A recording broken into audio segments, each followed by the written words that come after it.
রহমান আরো বিচার যদি না হয়, আপনারাও একদিন বাংলাদেশ থেকে পালাতে বাধ্য হবেন। দাবি জানাচ্ছি শহীদ ওসমান হাদির গোটা খুনি চক্রকে জাতির সামনে উপস্থাপন করুন।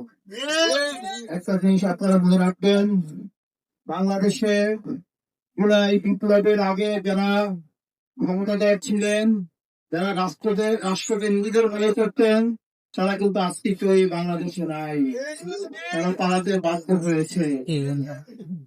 ওসমান ফারুক বিচার যদি না হয়, আপনারাও একদিন বাংলাদেশ থেকে পালাতে বাধ্য হবেন। শেষ হলে আমার টিএমটা নিয়ে দেবেন।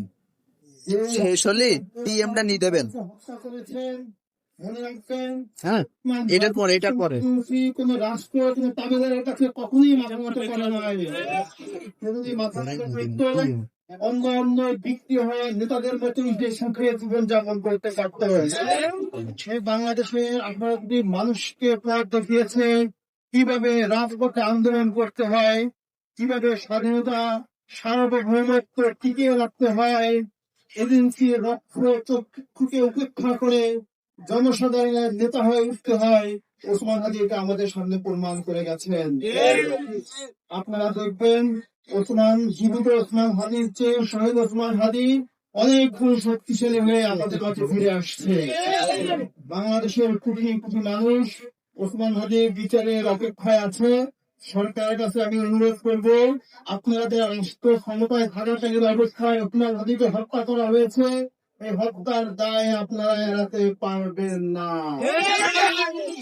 আপনাদেরও বিচার হবে। আজও 10 বছর পরে নয়, বিচারের কাঠ দ্বারা আপনাদেরকে দাঁড়াতেই হবে।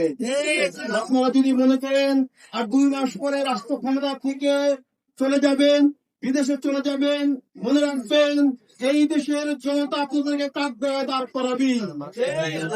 তাই সরকারকে অনুরোধ করবেন, দ্রুত খুনিদেরকে আমাদের সঙ্গে উত্থাপন করুন। নির্বাচনের পরিবেশকে যাতে বিঘ্ন না হয়, খুনির বিচার করুন।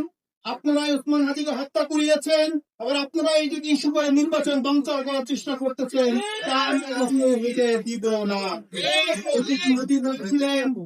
ফেব্রুয়ারিতে দেশে নির্বাচন হতে হবে এবং সেই নির্বাচন করার জন্য সে প্রস্তুতি নিয়ে মাঠে নেমেছিল, কিন্তু তাকেই হত্যা করে নির্বাচন বাধাগ্রস্ত করার চেষ্টা হচ্ছে।